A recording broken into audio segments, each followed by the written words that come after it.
The Crypto, episode 1062. Today is Thursday, February 2nd, 2023, and I'm King. And I'm Bitcoin Zay, here to bridge the gap between cryptocurrency and the community, Monday through Friday at 10-ish. At 10ish, and today's top stories. I don't even know what to call this. A NFT bot network that's been controlling the market behind the scenes. Retail giant Pick and Pay to accept Bitcoin in 1,628 stores across South Africa. Bithumb owner arrested in South Korea over alleged embezzlement. Bitcoin Ordinals creator looks for fix after first instance of shock porn. Bonk DAO protocol suffers 120 million loss at the Oracle hack. And last but not least, we're going to be talking about Meta CEO Mark Zuckerberg as he's steadfast on metaverse plans despite losing $13.7 billion. And of course, our own favorite here, Najah Roberts, explains why Bitcoin is a tool for empowerment.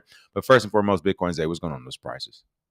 Oh, yeah. So take a look at our prices for today. Bitcoin sitting at $23,625. Actually pushed past 24,000 last night, up 2.3%.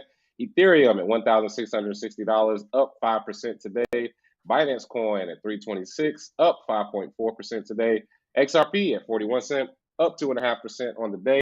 Cardano sitting at 40 cents, up 5.4% today. Dogecoin at 9 cents is up 1.1% today. And last but not least, rounding out the top 10 is Polygon at 122, up 11.4% on the day. And some of our trending coins are Aptos, Taboo Token, oh man, up 46%, and Hyperchain X. And for the DJs who are ready to do some dumpster diving, Biscuit Protocol, somebody was hungry, Green Block Token, and Nexa. Okay, and the ones we've never heard of, for real, for real. That's what I'm saying. Like, just put names in a hat, pick something out, create a token, copy and paste. Listen, last night, and shout out to our warriors who are in the classes. We did a trading class, as I mentioned to you all. We're seeing it today. Do not FOMO in. Yes, we missed some pumps. It's all good. There's literally multiple pumps throughout the year, so make sure you all are not FOMOing in.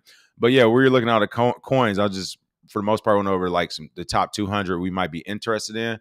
And literally it was just like, I never heard.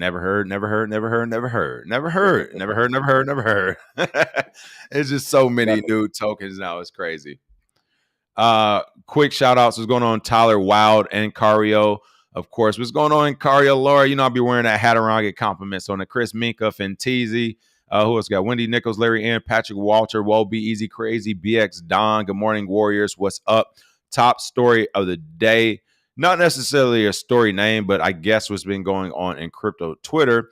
It looks like there's a crew of people actually hijacking the NFT space. We're going to let Bitcoin Zay tell us more about this. Bitcoin Zay, what is going on with these NFT scammers and how are they getting away with it? Oh, yeah. So if you didn't know, last night a bomb was dropped in the NFT market. A account by the name of Little Shapes NFT. He is famously known for waking up from a 5-month coma.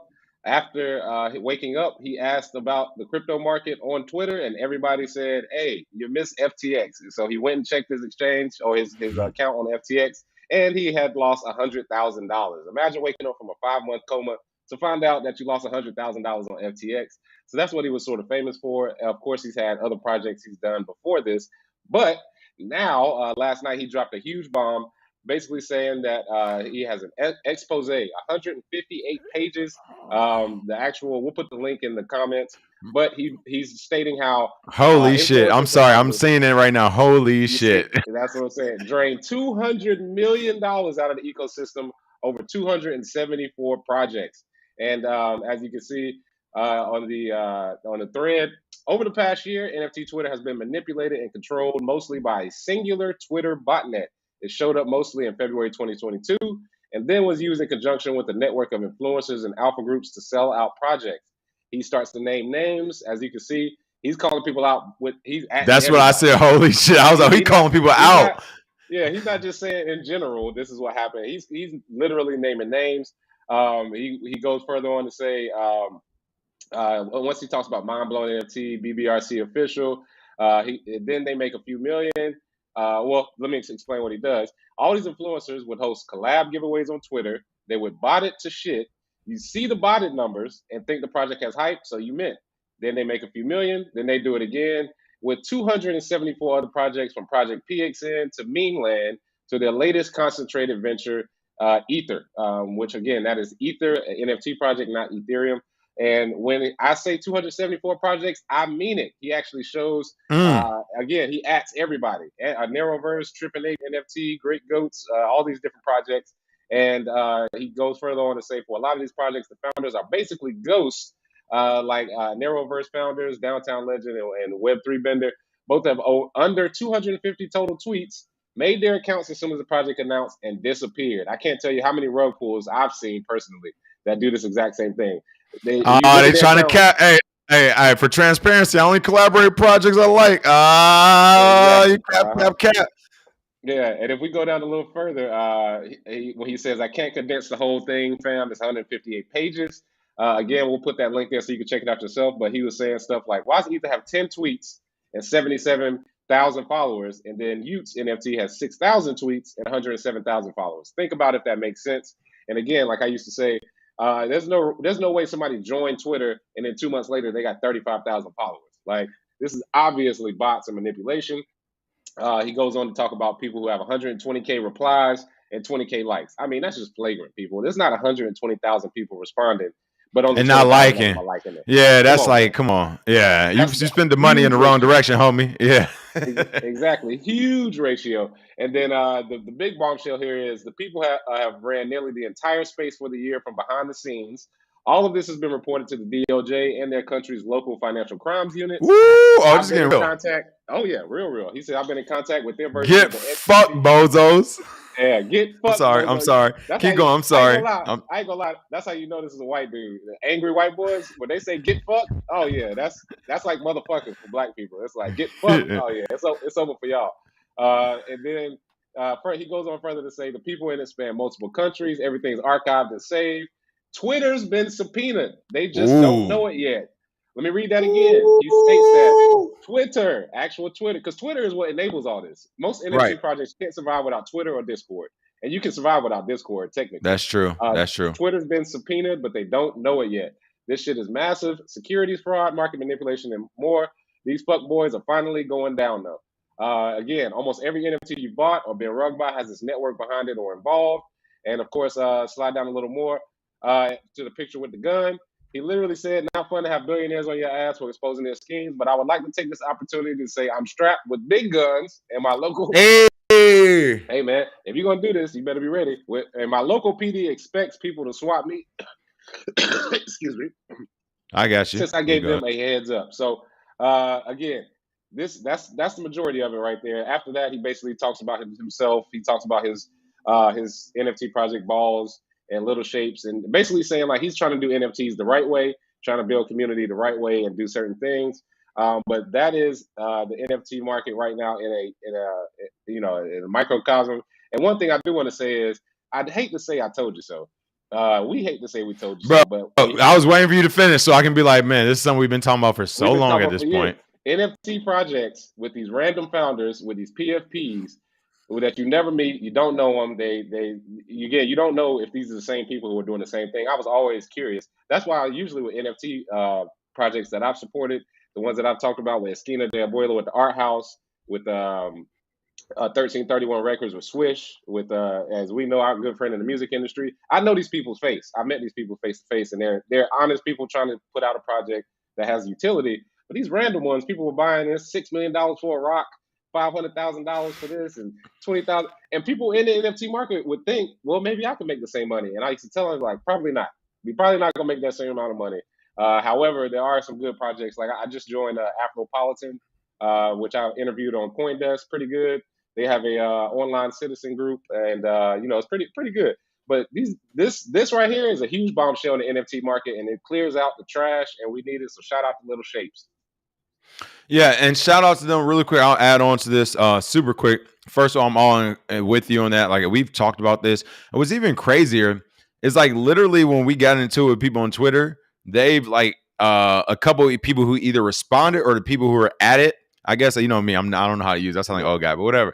A couple of people they added or whatever were like NFT people, right? So I never forget. It was this one where they added this NFT dude. I looked at his profile for like literally 10 or 15 seconds. I was like, oh, you can get smoked too. I was like, bro, you. As soon as I seen his motherfucking Twitter account, I was like, bro, you out here shilling NFTs trying to tell me what Bitcoin education or crypto education is. I was like, oh, if you don't bring your ass here, my boy. And he did not bring his ass here. He decided to stay on the sideline and exit the conversation, which is probably the best for his business. I'm going to say it. You've said it. Listen, and this is what's so disheartening and frustrating about the industry.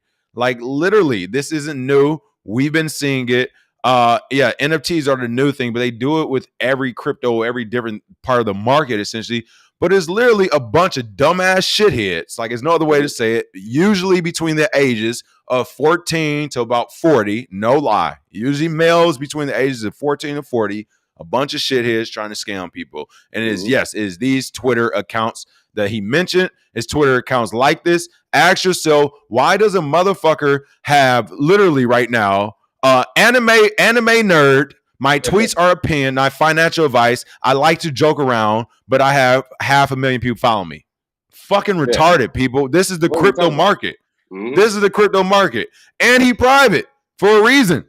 Oh, yeah. Let's go. He want to make sure he knows who to let in. Yeah. Yeah. Let's go to the next one he named. Same thing, 176,000 followers. Same thing, gaming NFT enthusiasts. People, if you are a gaming NFT enthusiast, off the top of my head, I say to myself, you have been in the crypto market 2 years or less. Why do you have 176,000 followers? Let's go to one of the next ones he mentioned. Same shit. 251,000 followers, JPEG collector, and crypto enthusiast. Again, how, and if you keep talking NFT and JPEG and whatever, that means you've been in this space for less than 2 years. No hate. Glad you have the following, but this is literally the problem with crypto. Is like we're following the wrong people. Yeah. And you know you're following the wrong people. In that report, you know who he mentions in that report that have a lot to do Who's with that?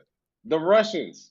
I keep trying to tell y'all, when I met them Russian dudes in 2017, their laughter and their basically the way that their confidence in the market that they were basically running this market was so high. I was like, I've never forgotten that conversation. I've said it on here a few times. He was saying, he was like, a lot of the groups are coming out of Russia. He didn't say it on there. He said it on the thread somewhere. I can't remember. But he stated that he was like, it's billionaire groups. It's not just Russia, but it's other places. But I told you, when I met that group of billionaires, we was at town that night, and they was laughing like, oh, yeah, we got this market sewn up.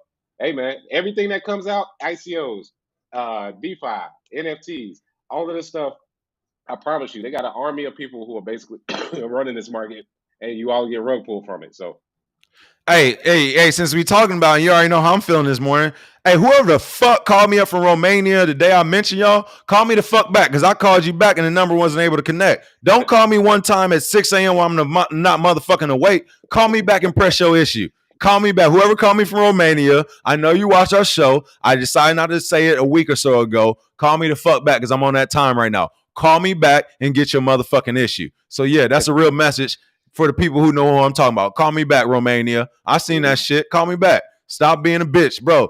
Listen, I told you I shouldn't do the show today. I'm sorry, but I've been on some other time today. I've been on some other time last 24 hours. Hey, if you got an issue, goddamn, see me or call me, boy. Don't ever in your motherfucking life miss calls or duck and dodge. I'm here. I go out every day. I was just at Towel last night, matter of fact, because I ate for somebody's birthday. So yeah. All that. I'm sorry, everybody. I apologize. All right. Retail giant Pick n Pay to accept Bitcoin in 1,628 stores across South Africa. Grocery retailer Pick n Pay is now accepting Bitcoin payments via Lightning Network nationwide following a 3-month testing phase. What's going on, retail giant Pick n Pay, Zay? Tell me. Oh, yeah. So it seems like Pick n Pay is joining into the market at this point so that they can get some of these payments, ushering in the medium of exchange era. We keep saying this, it's coming slowly but surely. But Pick n Pay is huge. 1,628 stores in South Africa is nothing to sniff at. And of course, this is following a 3-month pilot testing phase in 39 locations. As part of the rollout, store customers will be able to pay for items using cryptocurrency via smartphone apps and scanning a QR code and accepting the South African Rand's conversion rate at the time of payment. So shout out to them. They're using the Lightning Network. You can buy airtime, electricity, plane and bus tickets, pay your bills, all there. So people that say you can't use Bitcoin for anything, just wait, motherfucker. God damn, let technology Let technology expand. Niggas is so ready to push away technology when they lived during a time where they saw us go from flip phones to a $1,000 computer in your pocket. But somehow they think payments are not going to come at no point. Medium of exchange area isn't going to happen. It's coming. Ain't nothing you can do about it. Whether it's the U.S. or whether it's other countries abroad, it's coming. And this is a good step forward because grocery stores are very visible. So that's something that everybody can agree on there. Yeah, and I agree with you. This is coming. People like it's crazy too. Could you imagine if when we first got the iPhone and then the new iteration was supposed to have music and it was like music on your phone? Exactly. Yeah, right. Put cameras and phones together. Yeah. And you know why? You know why they said that? Because to get the music, you had to download it off the computer and then put it on your and then save it as a file. So people thought it was inefficient, which is the same thing kind of payments with Bitcoin is. But as soon as Apple, Spotify, all these different streaming apps came, it became super easy, and now it's a no-brainer. Of course, we got music on our phone. Same thing's gonna happen here. Wow. Hey, you know what? Shout out to Jay Fever. Jay Fever said couldn't drive the car when it was invented either because we had no roads. Exactly. Great point. Great point. But again, my own thing, and it was what's crazy and scary is just again how people push back against technology. It is like, bro, literally all it can do is become a better calculator. Why are you have any emotion toward a better calculator? I have no clue. But to me, that's one of the scariest things out there is just like people are scared of calculators, bro. They're scared of technology. Like, I don't understand it. I don't understand it. Why would you not want it? Shout out to the NPCs walking around.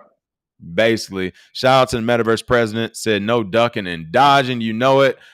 Someone else said, who was it? Someone else says basically as we get bigger. Oh, there it goes. S1 Dub said the more popular you guys get, the more it's going to happen. Goes with the territory. Unfortunately, this is true. However, I feel like not even feel some of these people, they know me. Stop playing like you don't know me. I mean, listen, people, I just want gangsters to be gangsters. I say it every day on this show. You think I'm playing? I just want a gangster to be a real gangster and stop ducking and hiding. Be who you are, Bithumb. Bithumb owner has been, you love my segues, bro. I know you do. Bithumb owner has been arrested in South Korea over the alleged embezzlement. That's right. We were just talking about criminals and gangsters, and we got to talk about Bithumb. The net is closing in on Bithumb executives as a suspected real owner of the exchange is arrested. One thing I would say, whether it's embezzlement or whatever, United States and primary countries like it, China, Russia, U.S., North Korea, who else am I missing? Iran. They want to know who's in charge of all crypto projects. Point blank, period. They want to know who's in charge because they want to know who has the money because, of course, whoever has that money has the power. So to me, this is more about figuring out who this guys, gals were more than actually arresting this person for some nefarious thing. But the suspected real owner of South Korea's largest crypto exchange, Bithumb, has been arrested in embezzlement charges. According to local media reports, Kang Jong was arrested on February 2nd over the embezzlement allegations. The Seoul Southern District Court issued an arrest warrant for the businessman on January 25th with multiple charges, including dereliction of duty, market manipulation, and fraudulent transactions. The 41-year-old is the elder brother of Kang Ji-leon, the head of Bithumb affiliate in Biogen. The firm holds the largest share in Vidente, which is the biggest shareholder of Bithumb, with a 34.2% stake. So shell company on top of shell company to own. Basically like shell. Russian doll. Shell. It's just, Listen, long story short, I don't want to put them out there because I need them. One of my cousins has been working with the bank for forever. I probably mentioned already. And he's like, he knows all this business stuff. He's already told me, he's like, bro, like, we need the shell company on top of shell company for you. I was like, man, I'm not even making enough money for that. He's like, well, when you do, call me. But he already got the plan laid out. He's like, bro, we're going to have you under 20 businesses with 20 different registered agents when I'm done with you. I'm like, cool. So if my own cousin can do that for me out of Detroit, goodness gracious, what can you do when you got about $100 million and some more friends around the world? What else is going on with this story? This is crazy. Oh, yeah. So according to prosecutors, the brothers colluded to embezzle corporate funds and manipulate stock prices of Biogen and video production firm Bucket Studio through the issuance of convertible bonds. In a notice, the CEO apologized to shareholders.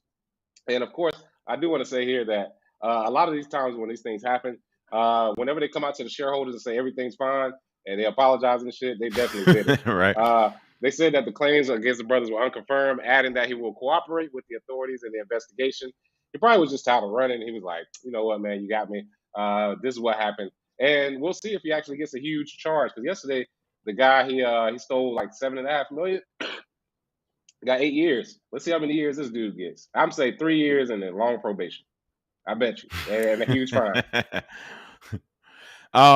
This is crazy. The saga goes even deeper as Bithumb's largest shareholder, Park Mo, was found dead in front of his own home in late December.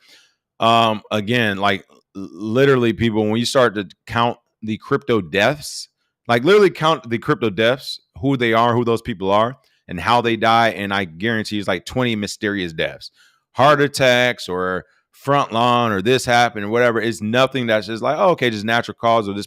It's like people in their 30s, 20s to 40s, really late 20s to 40s, and it's always just some weird stuff. It said that he did take his loan. It's suspected that he took his own life due to the charges brought against him. But again, I mean, more death in the crypto space is kind of crazy. I hope this isn't going to be a theme moving forward, where it's like, try to scam, you get caught, kill yourself so you don't have to face the punishment. That's kind of whack. That's whack, super man. whack. Yeah. Yeah, that's whack. I don't believe it. All right, what else is going on? Bitcoin Ordinals from yesterday is back in the news. What's going on with the Bitcoin Ordinals project? Oh yeah. So the most obvious thing ever happened is Bitcoin Ordinals, which gives you the ability to put JPEGs, videos, basically Bitcoin NFTs on the Bitcoin blockchain. A rather unsavory image made it to the front page of the Ordinals website for 30 minutes before it was hidden. However, the image itself is immutable, and that image was, of course, what they call shot porn. This is inevitable, people. Anytime something new comes up, it's drug dealers and porn people show up first. They always show up first for any new innovation. And of course, if you let people put pictures on, you're going to have a bunch of immature people who are going to put something like this on there. It's featured on inscription 668 and was live on the Ordinals front page for roughly half an hour. Of course, you can't take it off the blockchain right now. Or ever. It's immutable. This is some of the concerns that some of the Bitcoin maxis were saying, is that we got a bunch of junk on there like this that's coming and it's taking up space in the blocks when we should be pushing through transactions. So this story right here may be the catalyst for miners to not accept these transactions and instead deny them or make them pay a huge fee because you can't take it off the blockchain if you actually accept it, validate it. So this could be the first shot in the dark for this to go away. And hopefully the Ordinals guy fixes it, because I've heard that the Ordinals code is not that great. But again, we'll see what happens there. This is just, of course, this is just people being young and dumb and doing dumb shit on the Bitcoin blockchain. Yeah, I just saw yesterday. It was like a live hearing from somewhere, and the two guys came up. I almost feel like it was a prank video, so excuse me if it was a prank video, but they basically went up to a congressperson, whatever, and the hearing was like, yeah, we think every American should be able to ride on yachts. It clears your anxiety and is relaxing. You go out, and then they was like, all right, thank you, that'll be enough. And the next guy came, was like, I kind of agree with him. We should be able to ride on yachts. Like they came together basically on some dude shit. Yeah. But my point is that yeah, I mean, it's one of those things where if people can talk about and say, and they have the floor, then they have the floor. So that's the scary part of the blockchain, I guess, is blockchaining responsibly. Is that blockchaining responsibly? And this is the issue actually Bitcoin faced when it was going through the whole scaling debate. And it started essentially to get targeted for smaller transactions to slow the network speed down. It's literally transactions going 25 cent, multiple 25-cent transactions. It was just spamming the network intentionally, just say, hey, Bitcoin does not work, but there's no token we've created does work. Like literally they were spamming the market. So there are bad actors in these markets. It's unfortunate. It is what it is, but that's why I like the technology and the code, because I think and I believe that if it's superior, it will fix most things. Not everything, but it'll fix most things. So that's something I'm kind of looking forward to. Bonk DAO. This sounds like a bad marijuana, but what is Bonk DAO protocol and why did it suffer a $120 million loss after an Oracle hack? We were just talking Oracles last night, people. Shout out to all the people in the trading class yesterday. Oh yeah, smoking on that bonk like Trick Daddy. That bonk, right? that bonk. That's some Florida stuff for real. Yeah. Yeah. When they be sprinkling, sprinkling that. I don't know nothing about that at all. Nothing about that. But you can smell it. Oh yeah, that bonk is disgusting. But this Bonk DAO was even more disgusting because the protocol suffered a $120 million loss after an Oracle hack.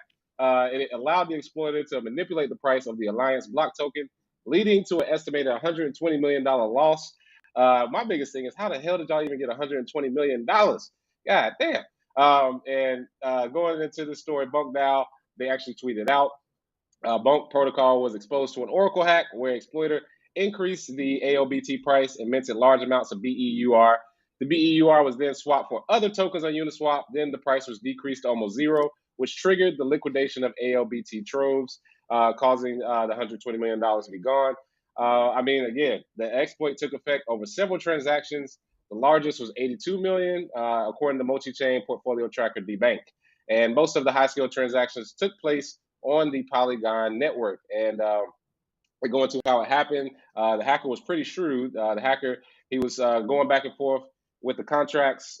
He exploited this price oracle, manipulated the price, was able to give himself money basically, and put it in his own pocket. So again, this is just another story in a long list of DAOs, DeFi, NFT projects, ICO.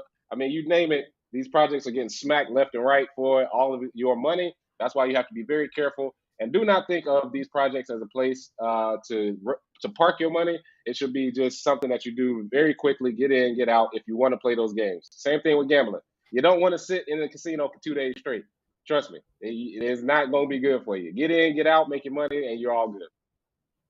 Yeah, and shout out to our warriors. Like literally, I always say that. I reiterated that yesterday when we were talking trading. Unfortunately, we didn't jump in any tokens. The market is just pumping too hard right now. I don't feel comfortable jumping into a token right now, FOMOing it. But that's literally what we were talking about. It's like, looking at some of the things that's already happened, things are going to happen. Like, do not park your money in these projects. We're there to make some capital. We're there to put a small portion of our portfolio in the project. But we're not there saying, oh, this is the future of crypto. This is going to change it all. We'll be safe after this. All right, really quick. Jeff and who else was it? Somebody else said it. Somebody said 12K. We said we were going to get 12K Bitcoin. I do not clearly remember saying 12K Bitcoin. I do remember saying it wouldn't surprise me if it drops to 10 to 12K, something like along those lines, which still would not surprise me. Yeah. But no, I don't think we just said straight up it's going to be a 12K Bitcoin. Any thoughts on that really quick? Nah, it's basically two levels. Previous high, all-time high of 20K, we could reach that spot, which we did. And then the previous high before that, later on, was 12K in 2019. Those are the levels to look at. The bottom was somewhere between there. So if the bottom was 16K, then that's what it was. So nobody knows the exact price it's going to, but hey, it is what it is. Just dollar cost average, you'll be fine. Yeah, when we said that we're more looking at the market, I do think it's still going to slip. I don't like realistically, and we were talking about this yesterday. All right, so Bitcoin conference is coming up. It will pump during that time more than likely. But outside of the Bitcoin conference, the price point right now, other than people understanding that the value is way higher than the price, I don't see why it's pumping or why it's doing any price action.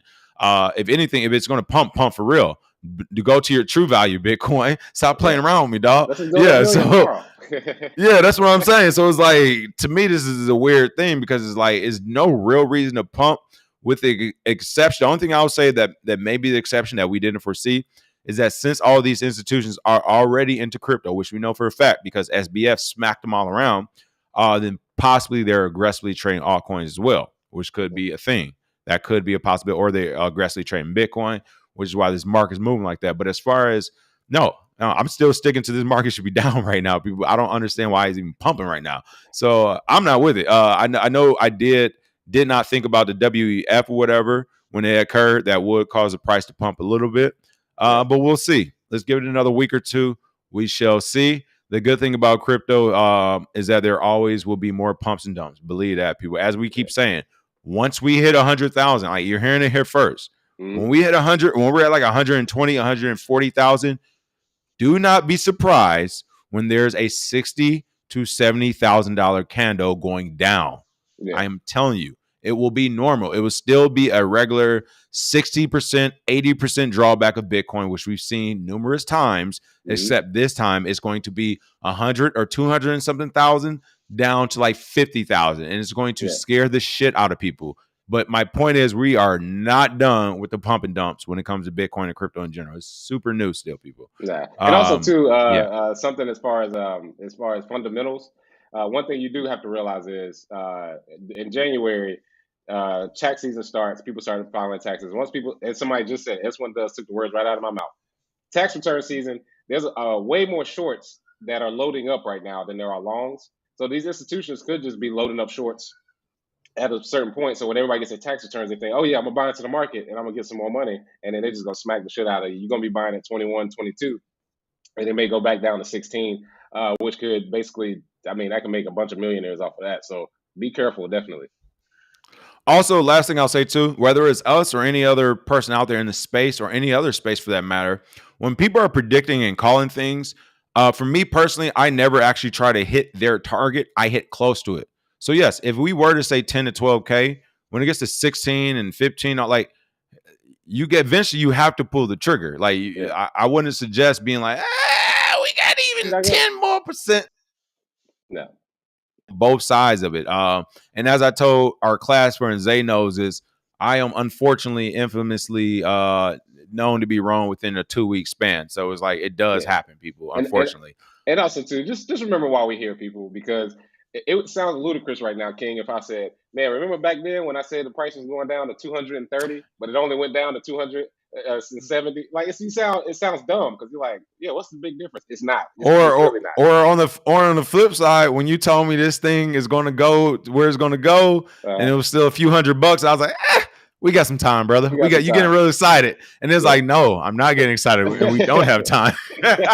So again, it could go either way, people. I would say the best thing to remember is, look, if you dollar cost average, that's why that's important, is because you're saying, hey, every week, every month, every year, or whatever it is, I'm putting $20 in, I'm putting 1,000 in, 10,000, whatever. And that price point doesn't matter, because if it's 70,000, you put in $100, or if it's 5,000, you put in $100. And then when it's all said and done, your average of that is a better price point than what you would have paid otherwise. So again, if you have it, dollar cost average. All right, last couple of stories we're going to get into. These are just headlines for the most part. Meta CEO Mark Zuckerberg steadfast on metaverse plans despite $13.7 billion setback. That's right. During a Q4 earnings call, Mark Zuckerberg said he saw no reason to deviate from the company's long-term metaverse strategy. If you're new here, we'll quickly remind you, at the Miami Bitcoin conference last year, we were at the Winklevoss twins party, the Gemini party at the mansion. A lot of old Facebook execs was there. One Facebook exec who had just quit was actually there, or resigned, one or two. He told us all about what they were doing metaverse, and he literally told us verbatim that Mark Zuckerberg is ready to run Facebook into the ground for the metaverse. And he was one of the executives who did not want to be a part of that, so they essentially split. But this is real, people. We keep talking about it, and I keep telling you, I finally I did it like a photo shoot and some other stuff for the Oculus. I had a chance to use it. It's the future, people. It is the future. Like when I say I'm telling you, you will have your regularly scheduled doctor's appointments and checkups will be in the metaverse, people. I am like, we're almost there. We're literally, all we're missing is equipment at this point, because they have figured it out. So we just pointed the story out because, I mean, this guy already has a successful business, but he's still, and this is kind of what we always talk about. If you got $14 billion, there ain't no losing that. Stop business. Stop business. Get $100 million and restart. Like, why are they using so much money that's already in the market? I hate this, Zay. What's going on? Oh yeah. Once you put in 13.7, and this is what I like. Even if I disagree with somebody, double down on what you're saying. If you believe what you believe, I got all the respect for you. So Zuckerberg saying, hey, we lost 13.7 billion, but we could make 100 billion. We pushing forward. Hey, man, you got to respect it. People that double it down, people that believe in certain politics or religions or different ideologies, I respect you if you stick with it. Don't try and play the fence and be like, well, I kind of believe it, but I kind of don't, because you would look weak as a CEO if he says, yeah, it sucks, so we're going to pull back a little bit, or we're not going to do it as much. He would kill the morale of his company. But the fact that he said, no, we're going all in. You with me? We either going to die a hero, or we either going to win huge, or we going to die. You know what I mean? So basically, we're going to be rich, or we're going to be homeless. Like, and once you get that mindset, shout out to him for doing that. So at the same time, shout out to that. I'm not mad at that either. Yeah, I'm with you. I'm not mad at that. Like I said, I respect people. Like I said, if they believe something and they say they believe it, I can respect you going down with the ship with it. It's sort of like if somebody's in rival gangs and some person from other gangs like, yeah, you should flip and tell us about it, and they don't flip, it's like, nah, I'd rather die. They'll respect you more than if you do flip, because they'll be like, well, shit, you helped us, but you can flip on us, and he end up killing you. You'll flip on us. Yeah, you'll flip on us. Anyway, yeah. So you just got to basically say, hey, this is what I'm down with. We going meta. If you don't like it, you can get the fuck on. And if that's how it is, then they got to keep pushing. And shout out to some of our warriors who are into the stock market. I did see the comments today. Essentially, people were like, yo, Facebook stock is at a steal right now. It's definitely going to triple, they're saying. Mon, what's going on, Mon? Mon is saying Oculus is the real deal. It's normal for the young kids. We need to get on board. Yeah. I saw another great comment as well. Our project experience. Shout out our project experience. Will real talk. The Oculus is like the 8-track to music. It's only going to get better with tech. People, they have the Oculus to where you can enter the metaverse already. Yeah. And it's right. Like, I'm trying to say how to explain this. It's 2023. They got this big ass goggles. They're getting better. It's actually funny. I always see on Facebook when they're advertising the new goggles, people are like, shit, I just bought the other goggles 6 months ago. And then you tell me they already don't work. And it's like, yeah, that's about to happen for the next 2 or 3 years, actually. But I agree. Like, this is an 8-track, people. They're goggles right now, but it works. What I'm trying to tell you is that every year there's going to be a ton of smart intellectual engineers and people who are going to say, so you managed to put all this technology in this big goggle. Let me make it smaller. Now it's glasses. Yeah. Now, like you said, it's the chip that Elon wants. Like, it is happening, people. It's going to happen. I highly doubt this one won't happen. Yeah, I think this is going to happen, bro. Like, I really think this is going to be ones that happen. It's happening. Yeah, it's too much. This ain't going away. It's happening. Like trying to wish away artificial intelligence. Like, no, dog. It's just getting smarter every day. And just really quick to put this in perspective, people, how much is Facebook worth? $494.95 billion, essentially. So yeah, if they're like Bitcoin, as they say, if they're saying this can make us at least 100 billion in the years to come, and we had to spend 13 here, 10 here, 5 here, it's worth it, people. Yeah. I mean, I didn't realize they were worth that much. Goodness gracious. Yeah. If you worth 500 billion, then 13, boy, you fired. Get out my face. Like, I don't got time to talk about this. All right. Last but not least, we got to give a shout out to Najah Roberts. Shout out to Najah Roberts, Bitcoin advocate. Najah Roberts explains why Bitcoin is a tool for empowerment.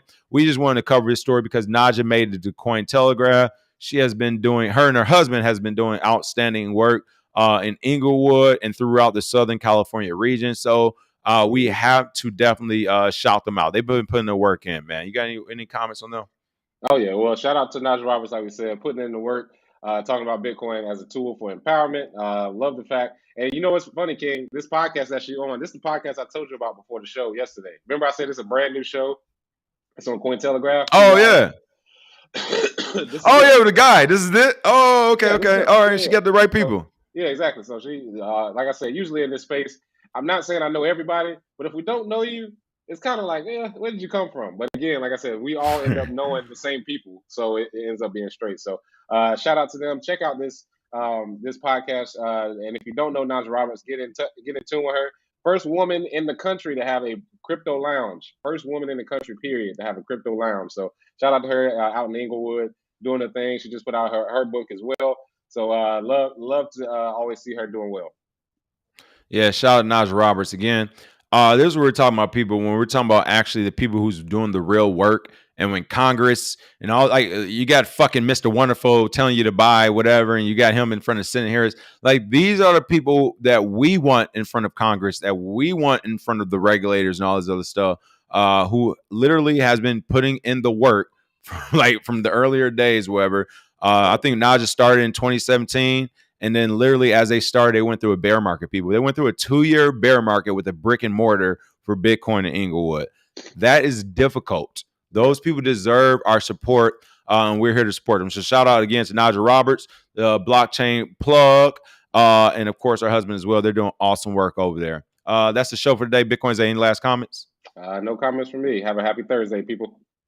All right, we're doing better. We keep ending in around 36 to 38, so we getting better. We gotta get 6 minutes shorter. I'll leave out some more jokes next time. Smash that like and share, folks, and we will see you all tomorrow. Some more crypto.